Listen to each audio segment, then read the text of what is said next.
Saudara sekalian yang dikasihi Tuhan Yesus Kristus, selamat beribadah dalam kebaktian Minggu Online GKI Kelapa Cengkir. Beberapa warta lisan yang perlu diperhatikan adalah sebagai berikut. Majelis Jemaat.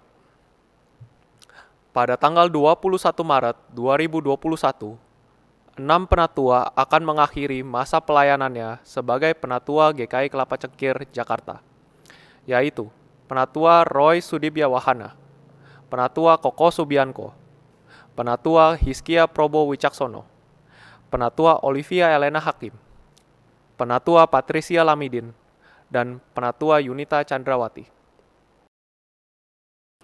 Apabila tidak ada keberatan yang sah dari jemaat, maka pada hari Minggu, tanggal 21 Maret 2021, dalam kebaktian Minggu Online, akan diteguhkan sebagai penatua untuk periode pelayanan 2021-2024 atas diri Saudari Natania Clarissa, Saudari Priscilia Karista, Saudari Rena Antonius, dan yang diteguhkan kembali sebagai penatua untuk 1 kali masa pelayanan atas diri Bapak Roy Sudibya Wahana, Bapak Koko Subianko, dan Bapak Hiskia Probo Wicaksono.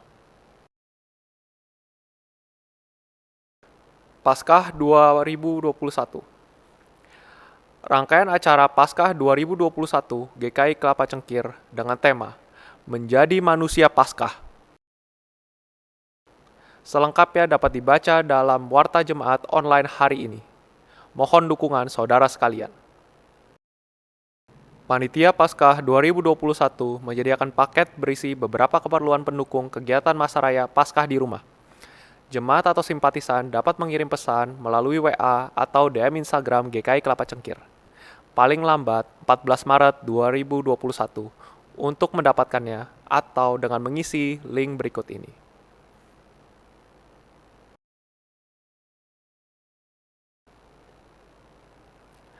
Persembahan Paskah dapat dikirimkan melalui transfer ke rekening atau melalui QRIS GKI Kelapa Cengkir dengan mencantumkan keterangan Paskah atau menambahkan kode 5 di akhir nominal. Persembahan APP. Selama masa Prapaskah, kita diundang untuk puasa dan pantang. Panitia Paskah membantu kita semua untuk membangun kepedulian terhadap sesama melalui aksi puasa Paskah dengan mengumpulkan persembahan APP yang akan digunakan untuk membantu TK dan SD Kristen Sokaraja, Jawa Tengah. Persembahan dikumpulkan saat Paskah melalui transfer ke rekening atau melalui QRIS GKI Kelapa Cengkir dengan mencantumkan keterangan APP atau menambahkan kode 31 di akhir nominal. Demikian warta lisan yang dapat kami sampaikan. Kami sangat mengharapkan saudara sekalian dapat turut serta di dalam kegiatan yang dapat dibaca pada warta jemaat. Kebaktian Minggu Prapaskah keempat pada hari ini, Minggu, tanggal 14 Maret 2021, dilayani oleh Pendeta Novita Sutanto dari Jemaat GKI Gading Indah dengan tema Dipulihkan dari Pagutan Dosa.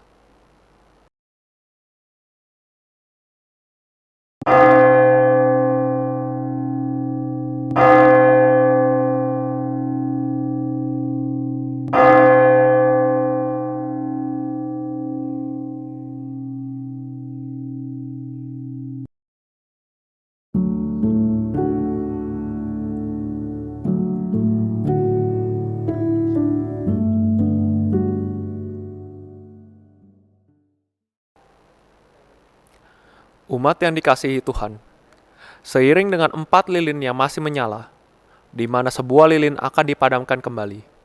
Hari ini, kita memasuki Minggu Prapaskah keempat.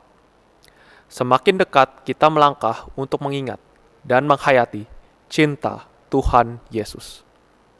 Cinta Sang Anak Domba untuk menyelamatkan kita semua.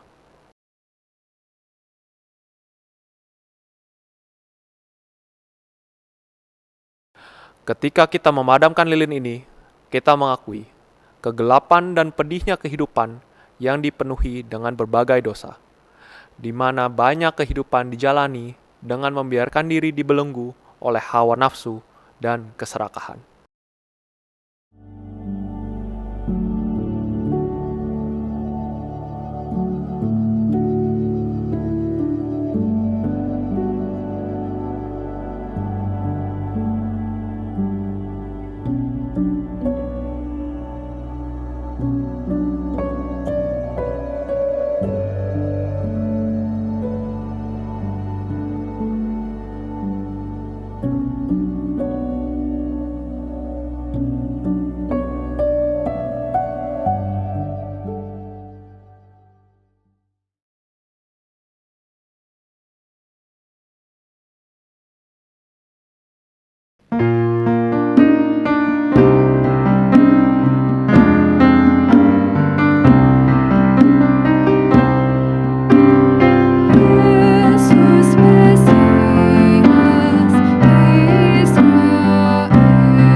Umat yang dikasihi Tuhan, kebaktian Minggu Prapaskah keempat ini berlangsung dalam nama Bapa, Anak, dan Roh Kudus.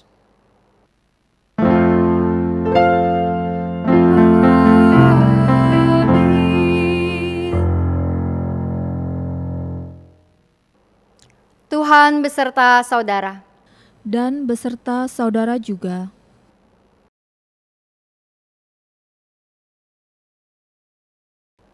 Dalam Minggu Prapaskah yang keempat ini, tema yang akan kita renungkan adalah dipulihkan dari pagutan dosa.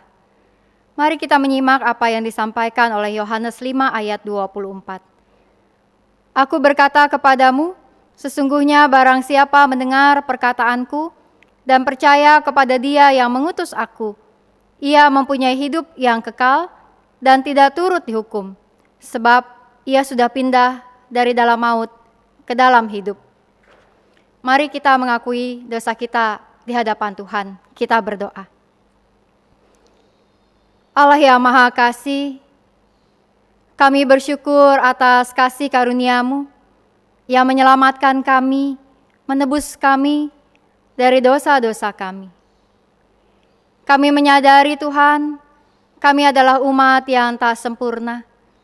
Seringkali karya keselamatan dan pengampunan yang telah Engkau berikan, kami sia-siakan ketika kami membiarkan diri kami untuk kembali menjalankan hidup kami dalam dosa, di dalam kegelapan, menjauh dari Engkau. Hari ini, dalam ibadah kami datang kepadamu Tuhan, mengakui dosa-dosa kami, yang kami katakan, maupun yang kami lakukan, bahkan yang ada dalam hati dan pikiran kami yang terdalam dan tersembunyi. Mari Tuhan, berkenanlah mengasihani setiap kami, mengampuni dan menguatkan kami untuk menjalankan kehidupan kami lepas dari dosa-dosa kami. Karena Engkau Tuhan, sungguh Juru Selamat yang penuh dengan kasih setia. Hanya dalam nama Tuhan Yesus kami berdoa. Amin.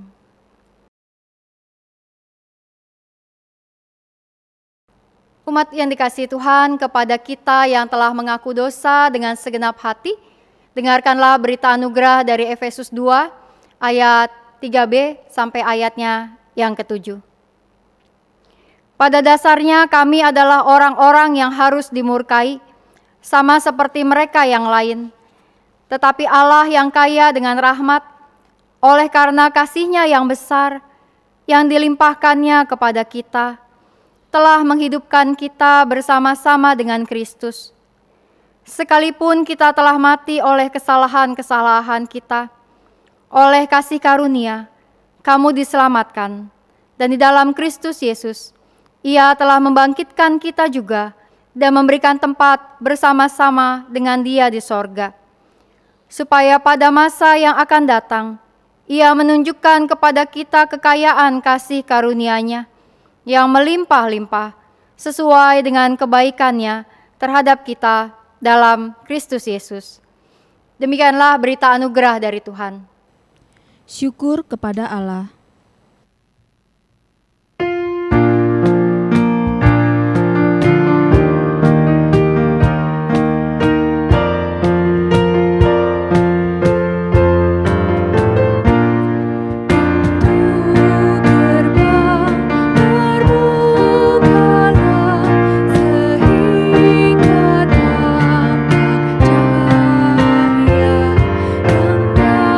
Dari salib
Mari kita menaikkan doa kita. Tuhan yang Maha Kasih, kini kami siap untuk membuka Alkitab dan mendengarkannya. Tetapi terlebih-lebih, kami siapkan hati untuk membuka pikiran dan jiwa kami dan mendengarkan firman-Mu yang menyapa, yang menguatkan, yang menegur, yang memperbaiki kami pada hari ini. Bersabdalah Tuhan kepada setiap kami, dan firman-Mu kiranya menjadi terang yang menuntun setiap langkah kehidupan kami. Bersabdalah Tuhan, bersabdalah, kami siap untuk mendengar. Dalam nama Tuhan Yesus kami berdoa. Amin. Bacaan Alkitab menurut Yohanes 3 ayat 14-21. Dan sama seperti Musa meninggikan ular di padang gurun, demikian juga Anak Manusia harus ditinggikan, supaya setiap orang yang percaya kepadanya beroleh hidup yang kekal. Karena begitu besar kasih Allah akan dunia ini, sehingga Ia telah mengaruniakan anaknya yang tunggal, supaya setiap orang yang percaya kepadanya tidak binasa, melainkan beroleh hidup yang kekal. Sebab Allah mengutus anaknya ke dalam dunia, bukan untuk menghakimi dunia, melainkan untuk menyelamatkannya oleh Dia. Barang siapa percaya kepadanya, ia tidak akan dihukum. Barang siapa tidak percaya, ia telah berada di bawah hukuman, sebab ia tidak percaya dalam nama Anak Tunggal Allah. Dan inilah hukuman itu. Terang telah datang ke dalam dunia, tetapi manusia lebih menyukai kegelapan daripada terang, sebab perbuatan-perbuatan mereka jahat. Sebab barang siapa berbuat jahat, membenci terang, dan tidak datang kepada terang itu, supaya perbuatan-perbuatannya yang jahat itu tidak nampak. Tetapi barang siapa melakukan yang benar, ia datang kepada terang, supaya menjadi nyata bahwa perbuatan-perbuatannya dilakukan dalam Allah. Demikianlah Injil Yesus Kristus. Yang berbahagia adalah mereka yang mendengarkan firman Allah dan yang memeliharanya. Hosiana.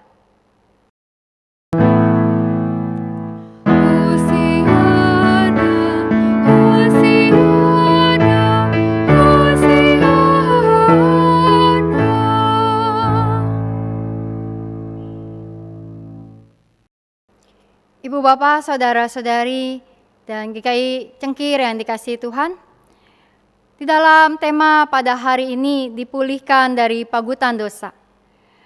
Ada 3 poin khotbah yang akan saya bagikan untuk kita bersama. Yang pertama adalah bahwa dosa itu memagut, menggigit secara tiba-tiba, bahkan tanpa disadari. Lalu bisanya atau racunnya menyebabkan kematian. Itulah gambaran tentang dosa yang dipakai oleh penulis Injil Yohanes. Gambaran yang berasal dari dalam kisah ular tembaga yang dibuat oleh Musa. Ketika bangsa Israel diserang ular berbisa, ular tedung di padang gurun, saat mereka memberontak kepada Allah. Maka ular tembaga kemudian diperintahkan oleh Tuhan untuk didirikan oleh Musa. Dan setiap orang yang memandangnya kemudian menjadi pulih.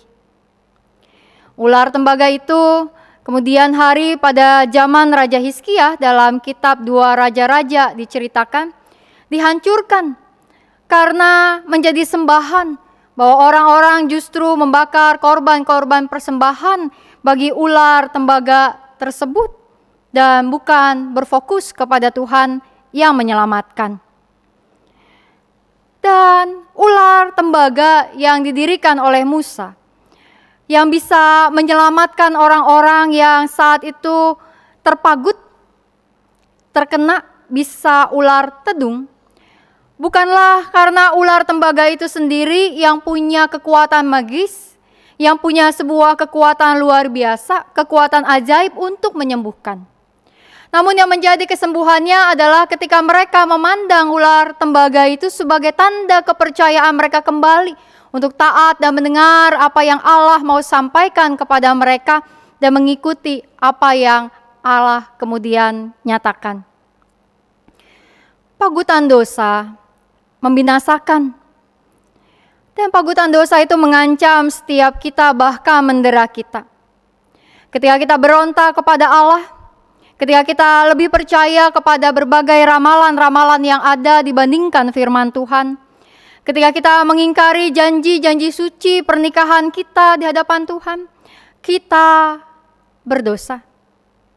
Kita telah dipagut. Kita terkena bisa yang membinasakan. Dan dipagut oleh dosa ini tidak dapat membuat kita bebas atau membebaskan diri sendiri.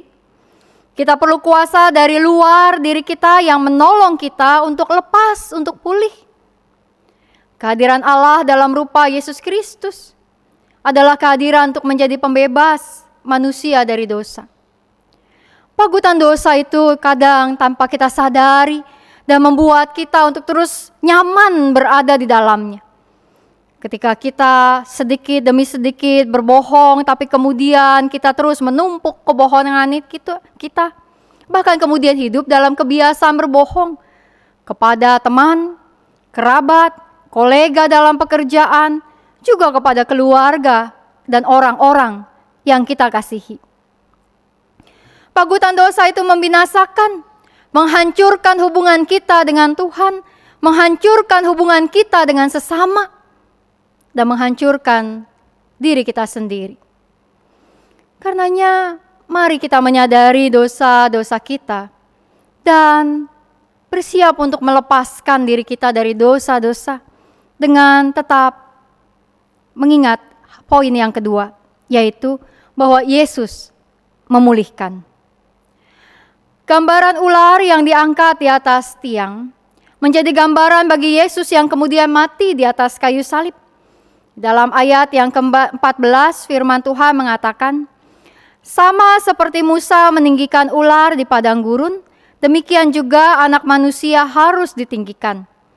Perhatikanlah bahwa kata yang dipakai di dalam ayat ini adalah harus ditinggikan. Bahwa mati di atas kayu salib adalah sebuah keharusan untuk menyelamatkan manusia dan dunia ini dari dosa. Manusia dan dunia tidak bisa melepaskan diri sendiri. Harus ada sang penyelamat, Allah sendiri yang datang ke dalam dunia untuk memulihkan dunia dari pagutan dosa. Di dalam bacaan Alkitab kita pada hari ini ada sebuah ayat yang saya yakin ibu bapak saudara-saudari hafal. Bahkan mungkin juga sering membacanya, sering merenungkannya, dan ayat ini menjadi ayat favorit banyak orang-orang Kristen. Ayat yang mana? Ya, ayat 16 di dalam bacaan kita. Karena begitu besar kasih Allah akan dunia ini sehingga ia telah mengaruniakan anaknya yang tunggal, supaya setiap orang yang percaya kepadanya tidak binasa, melainkan beroleh hidup yang kekal. Ayat ini berbicara tentang kita, dunia yang tidak binasa. Ketika Allah mengutus anaknya yang tunggal ke dalam dunia menjadi penyelamat bagi orang-orang yang percaya. Ibu bapak, saudara-saudari GKI Cengkir yang dikasihi Tuhan, apakah ibu bapak, saudara-saudari mau binasa? Apakah ibu bapak saudara-saudari mau mati dalam maut? Apakah ibu bapak saudara-saudari mau mengalami hidup dalam hukuman yang kekal? Saya yakin jawabannya tidak. Jika jawabannya mau, ibu bapak saudara-saudari mungkin konsultasi sedikit gitu ya dengan pendeta gitu ya untuk men-sharingkan kenapa mau mati dalam maut. Sebagai manusia yang memperoleh kehidupan di dalam dunia ini, Kita adalah orang-orang yang juga memperoleh sebuah janji keselamatan dalam kehidupan yang kekal dalam Yesus Kristus. Dan karenanya kita akan menolak kematian, maut, hukuman yang kekal. Dan menolaknya bukan dengan kekuatan dan kemampuan kita. Caranya adalah dengan percaya kepada Yesus Kristus, Anak Manusia yang menjadi juru selamat dunia. Dan keselamatan itu adalah sebuah rencana Allah. Allah tidak merencanakan kebinasaan manusia dan dunia ini. Ayat 17 dari Yohanes 3 ini mengatakan, sebab Allah mengutus anaknya ke dalam dunia bukan untuk menghakimi dunia, melainkan untuk menyelamatkannya oleh Dia. Keselamatan adalah rencana Allah bagi dunia ini. Perhatikanlah bahwa ayat ini berbicara bahwa keselamatan itu adalah untuk dunia. Keselamatan itu bukan hanya untuk kita, bukan hanya untuk gereja. Keselamatan itu bukan hanya untuk orang-orang Kristen yang ada di dunia. Namun keselamatan itu diberikan oleh Allah bagi dunia ini. Dan gereja dipakai Allah untuk meneruskan karya keselamatan, pemulihan di dalam Yesus Kristus bagi dunia. Gereja karenanya hidup bukan untuk dirinya sendiri, namun gereja hidup menjadi rekan sekerja Allah yang membawa kemuliaan Allah di dalam dunia, yang ikut serta di dalam membawa pemulihan bagi dunia ini. Gereja mesti memulihkan kehidupan yang ada di dunia ini, membawa pengampunan, menunjukkan kebenaran, dan mencontohkan kehidupan yang sejati. Bahwa Kristus memulihkan, itulah yang kita yakini, yang kita syukuri sebagai gereja. Dan kita mau meyakini bahwa Yesus yang memulihkan, Sang Kristus itu bukan hanya Sang Kristus bagi gereja, tapi Sang Kristus bagi dunia. Dan agar gereja benar-benar mampu, agar orang-orang Kristen benar-benar mampu membawa berita pemulihan dan keselamatan bagi dunia ini, maka gereja harus terus-menerus memiliki hal yang ada dalam poin yang ketiga, yaitu datang kepada terang. Ibu bapak, saudara-saudari yang kasih Tuhan, adalah sebuah hal yang menarik bahwa pasal ketiga dalam Injil Yohanes ini adalah merupakan bagian dari percakapan Tuhan Yesus dengan Nikodemus, seorang pemimpin agama Yahudi. Di dalam Alkitab kita dicatat di dalam ayat yang kedua bahwa Nikodemus itu datang pada waktu malam kepada Yesus. Nikodemus datang dari kegelapan malam. Nikodemus datang sebagai seorang yang diam-diam pada waktu itu untuk bertanya kepada sang guru. Nikodemus ada di luar ruangan, di luar rumah di mana Yesus berada pada saat itu. Nikodemus berada di dalam kegelapan sebelum kemudian masuk ke rumah di mana Yesus berada dan memperoleh cahaya terang di rumah itu. Namun menarik bagi saya, ibu bapak saudara-saudari, untuk menjadi sebuah perenungan bagi kita, bahwa apa yang dituliskan oleh penulis Injil Yohanes ketika secara khusus menuliskan Nikodemus datang pada waktu malam, menjadi sebuah simbol, menjadi sebuah gambaran bahwa Nikodemus datang dari kegelapan malam kepada sang terang, bukan sekedar terang yang ada karena lampu yang menyala di rumah di mana Yesus berada saat itu. Namun Nikodemus datang dari kegelapan hidup kepada Yesus sang terang. Ayat 21 dari firman kita mengatakan, barang siapa melakukan yang benar, ia datang kepada terang, supaya menjadi nyata bahwa perbuatan-perbuatannya dilakukan dalam Allah. Nikodemus melakukan bagiannya. Ia melakukan yang benar ketika ia datang kepada Yesus sang terang. Ia keluar dari kegelapan dan melangkah menuju terang dan melihat sang terang. Nikodemus memperoleh keselamatannya. Kita adalah orang-orang Kristen pada masa kini yang memperoleh keselamatan dalam Yesus Kristus Tuhan kita. Ya dan amin tentunya untuk itu. Bahwa dunia ini berada dalam karya penyelamatan Allah, bahwa dunia ini dipulihkan oleh Allah dan kita turut dipulihkan dan membawa kabar pemulihan itu dimanapun kita berada. Sebagai orang yang telah diselamatkan, kita mau terus hidup dalam terang Kristus, mendekat kepada terang Kristus.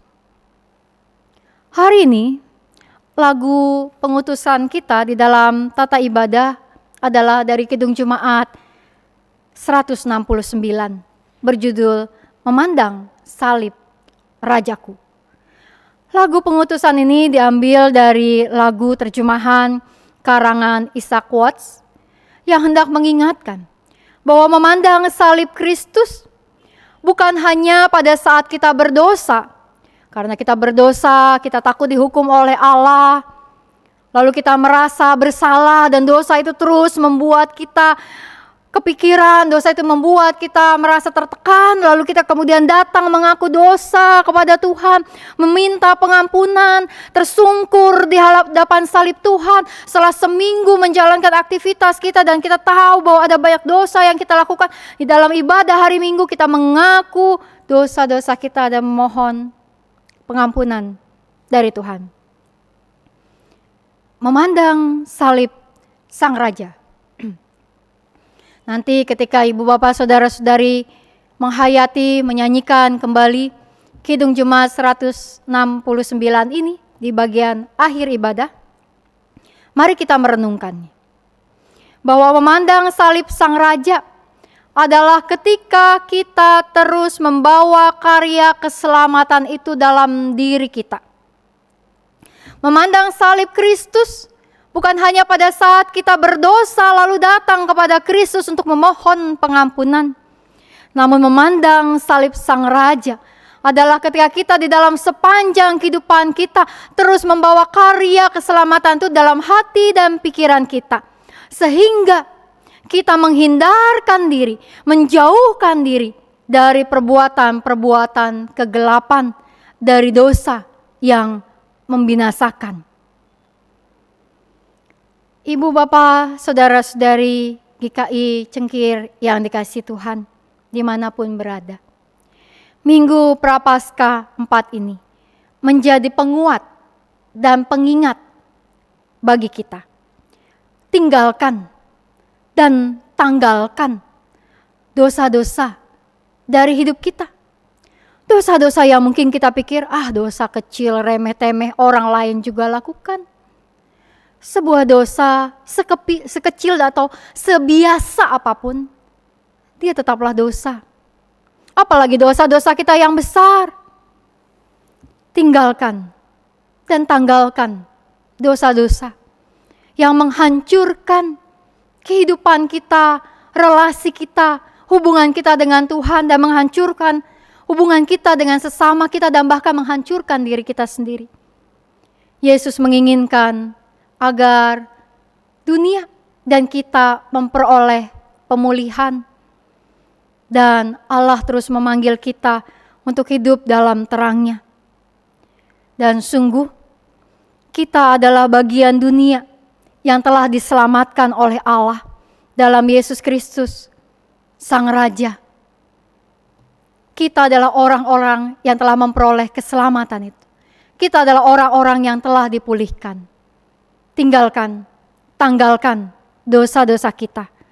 Dan hiduplah semakin dekat, semakin merapat kepada Sang terang dalam kehidupan kita. Kiranya Tuhan terus menolong kita menjalankan setiap kehidupan kita hari demi hari. Tuhan memberkati. Amin.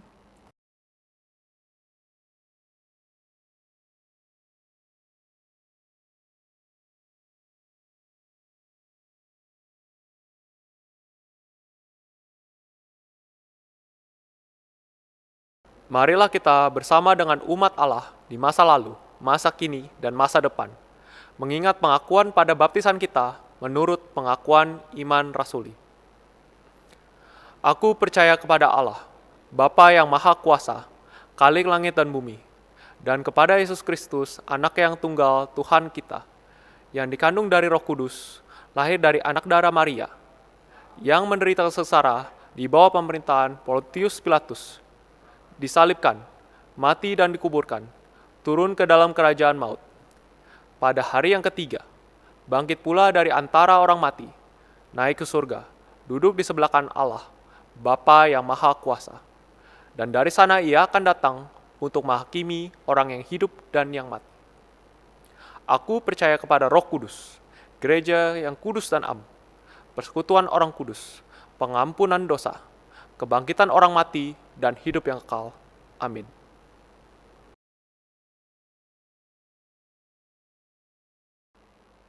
Umat Tuhan, mari kita menaikkan syafaat kita, kita berdoa. Tuhan yang Maha Kasih, kami datang ke hadapan hadirat-Mu, bersyukur dan percaya atas keselamatan yang Kau nyatakan bagi dunia ini. Kami berdoa untuk setiap gereja-gereja-Mu yang tersebar di berbagai tempat, yang pada saat ini menjalankan masa raya Paskah secara khusus di dalam situasi pandemi yang terbatas.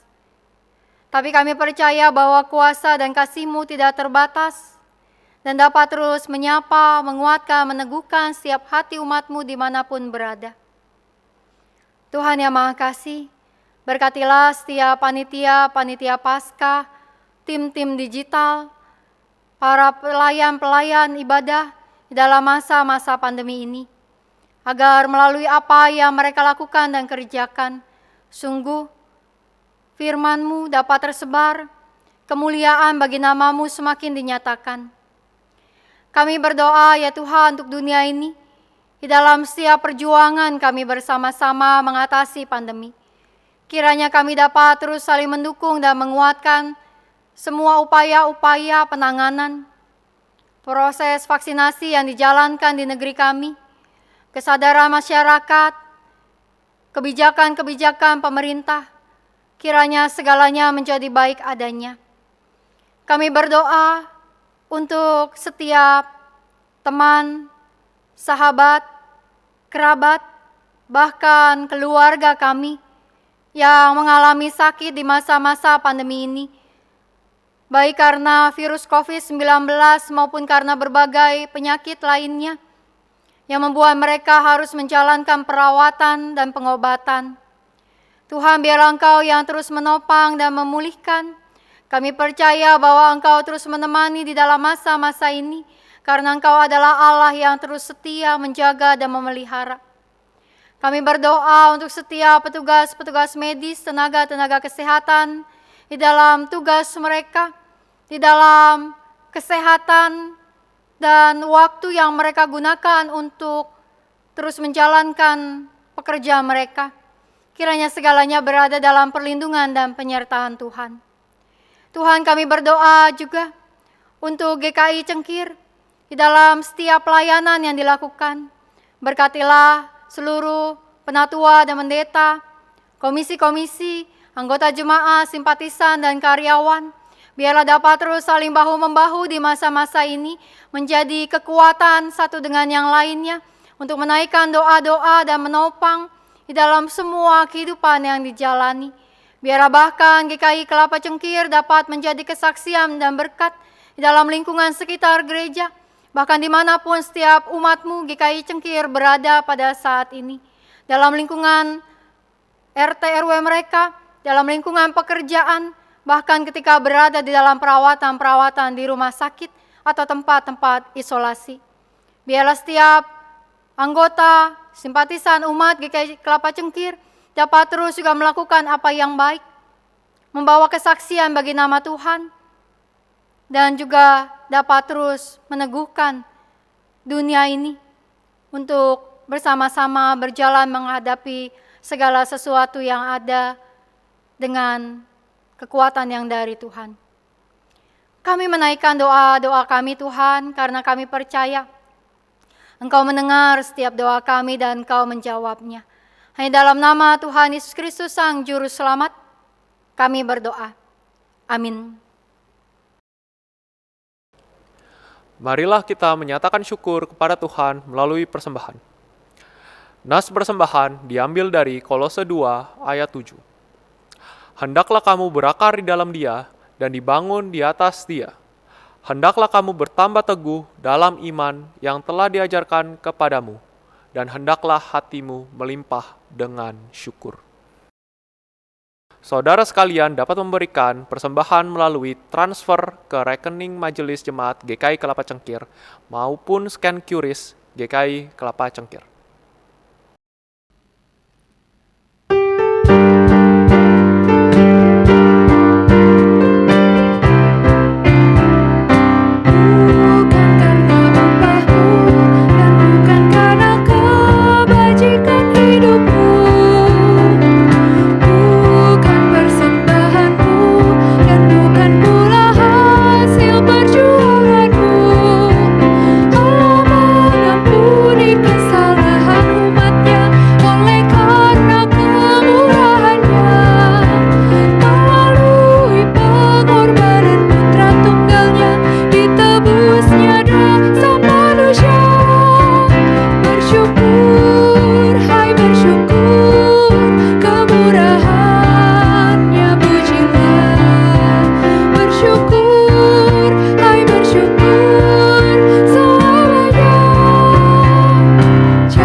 Marilah kita bersatu dalam doa. Tuhan Allah Bapa kami yang bertahta dalam kerajaan surga, terima kasih Tuhan atas segala berkat yang telah Kau limpahkan kepada kami, khususnya pada masa pandemi ini. Ya Tuhan, kami telah memberikan persembahan.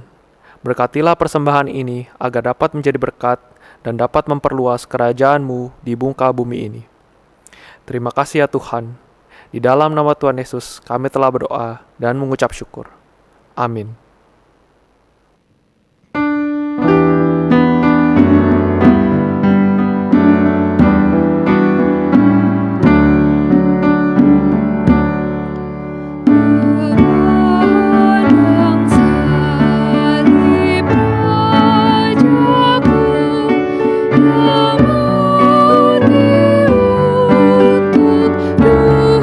Dunia merasa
Bapak, saudara-saudara yang kasih Tuhan, kita akan mengakhiri ibadah kita. Tapi kita percaya bahwa kasih Allah tidak akan berakhir dari setiap kita. Ia akan terus menemani dan menguatkan kehidupan yang kita jalani. Tinggalkan dan tanggalkan dosa-dosa kita, dan biarlah kiranya Allah di dalam Kristus Yesus yang memulihkan dunia ini, juga memulihkan gerejanya, dan memulihkan saya dan ibu bapak, saudara-saudari sekalian. Syukur kepada Allah. Mari kita menerima berkat Tuhan. Kasih karunia dari Allah, Sang Bapa, Putra, dan Roh Kudus, kiranya menguatkan dan meneguhkan hatimu untuk terus menjalankan kehidupan hari demi hari dari sekarang sampai selama-lamanya. Amin.